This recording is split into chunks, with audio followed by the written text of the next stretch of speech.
Yesterday, we made some over-under predictions for the upcoming Stanley Cup playoffs. Today, I want to continue the playoff-themed videos, obviously with the playoffs coming up, and go over the four teams that I feel like are under the most pressure to perform in the postseason to go on a deep run. This is probably going to be a shorter video, but if there's any teams that I don't mention in this video that you feel like are under a lot of pressure this postseason, be sure to let me know down below in the comment section. And while you're down there, if you could, please drop a like on the video. That is the best way to show your support. And with that being said, let's go ahead and get started. I'm just going to get the most obvious one out of the way first, and that is, of course, the Toronto Maple Leafs. I feel like I don't even really have to give any reasoning here, but I will anyways. Since drafting Auston Matthews first overall in 2016, they made the playoffs in his rookie year. A bit surprisingly, lost in the first round to Washington, but put up a good fight. You know, there was a lot of really positive takeaways from that. They then lost back-to-back years in the first round to Boston, then you lost to Columbus in the bubble, and then obviously last year it was Montreal, and they lost in very embarrassing fashion, blowing a 3-1 series lead. They have now lost in the first round for 5 consecutive postseasons. They have to win at the very least a single round this year, and it's not going to be easy because they have arguably the toughest opponent they've ever matched up with in the first round throughout this stretch in the Tampa Bay Lightning, you know, the back-to-back defending Stanley Cup champions. With a game left in the season for the Maple Leafs, they already have 53 wins, which is the most in franchise history in a single season by a pretty decent margin. You have Auston Matthews playing the absolute best hockey of his career, 60 goals, is most likely going to win the Hart Trophy. If the Maple Leafs don't win around this year, then something significant has to change. So I feel like without a doubt, heading into the 2022 Stanley Cup playoffs, the Maple Leafs are under the most pressure of any team in the National Hockey League, and it doesn't help that they're already the most,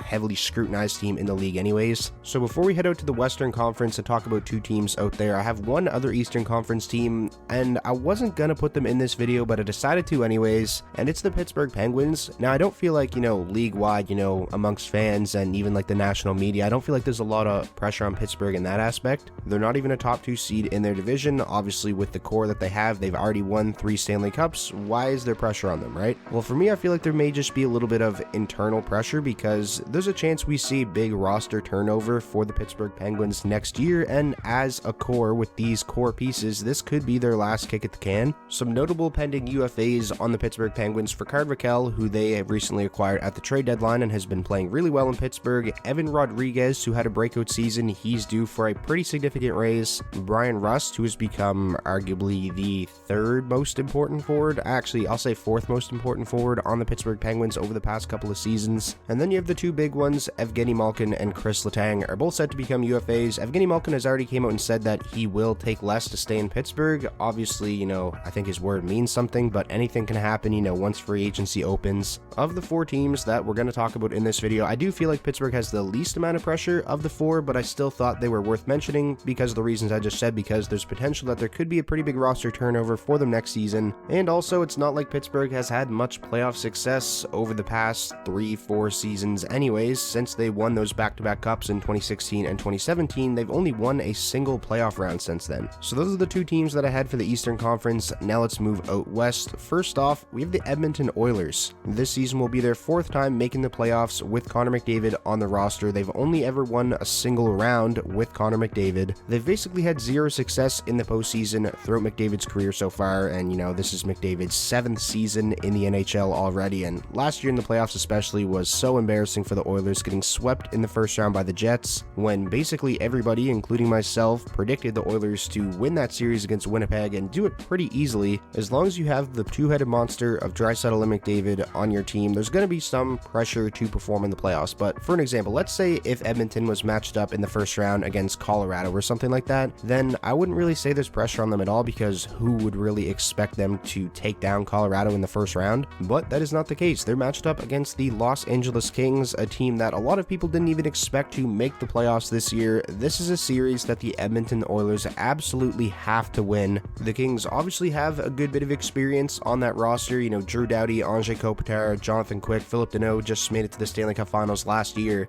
but there's a lot of guys surrounding those players that are very inexperienced, very young players that are, big reasons why the Kings have had the type of season they had, but still very inexperienced nonetheless. And with the Oilers most likely having home ice advantage in this first round, again, they just have to win this series. I don't think it's going to be easy for them because I think the Kings are a very pesky team. They're not going to go down without a fight, but you just absolutely cannot lose in the first round to a Los Angeles Kings team after getting swept last year in the first round to a team in Winnipeg, who again, everybody thought that Edmonton should handle pretty easily. Now moving on to the final team we're going to go over in this video that I feel like has a ton of pressure on them heading into the postseason, the Colorado Avalanche, the President's Trophy winners from last season. They're in the hunt for the President's Trophy this season as well. They're 2 points back of Florida with each of those teams having 2 games left. I feel like heading into this season and also heading into last season, Colorado has been viewed as the Stanley Cup favorites, and yet they've only won a single round in each of the past 3 playoffs. They haven't even made it to the conference finals yet with this core. The team on paper is absolutely ridiculous. I don't even have to go over the names that they have on this roster and, you know, the type of seasons that their big name players are having. And at the deadline, they also added the likes of Josh Manson. You know, they traded away Justin Barron and brought in Arturi Lehkonen. Really, I would say this season is Stanley Cup or bust for the Colorado Avalanche. That's probably how they view it, but at the very least, it's Western Conference Finals or bust. You have to get out of the second round, especially when you look at their side of their bracket, and they won't have to run into Calgary until the conference finals if they make it there. If they don't, I feel like this season will be viewed as a pretty massive failure for Colorado. Right now, they have the shortest odds to win the Stanley Cup when you look at most sports books. There's also no Vegas in the postseason this year, who they were eliminated by last year. This is the year for Colorado. At the very least, like I said, you got to get out of the second round. So I definitely feel like Colorado is a team with a good amount of pressure on them heading into this postseason. So that is going to wrap up today's video. Those were 4 NHL teams that I feel like are facing a lot of pressure heading into the playoffs. Like I said at the beginning, if there's any other teams that you feel like there is a lot of pressure on that I didn't touch on in today's video, be sure to let me know down below in the comment section. And if you guys are as excited as I am for the Stanley Cup playoffs, then be sure to drop a like on this video. I'd really appreciate it. And if this was your first time checking out the channel and you want more NHL content just like this, be sure to hit that subscribe button, and I'll talk to you all soon.